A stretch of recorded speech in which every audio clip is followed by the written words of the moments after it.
Hi, I'm Ashley Benedict, a designer at Within. Thank you for tuning in to this week's Fix It Friday video. Do you ever have issues with the arrangement of your furniture or the placement of an accessory? We tend to have this issue when we buy on impulse.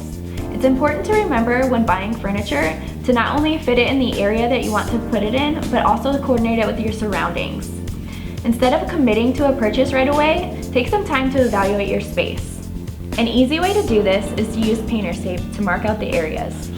Another option is using grid paper to map out the space before your final layout. Once you have your layout in mind, a couple helpful hints to remember is that your sofa should be about 2/3 of your area rug and your coffee table should be about 2/3 of your sofa. Naturally, our minds tend to be attracted to balance and proportion. This is why you typically see accessories sold in groups of 2 or 3 different sizes. This gives us a sense of harmony throughout our design. Thank you for tuning in to this week's Fix It Friday video.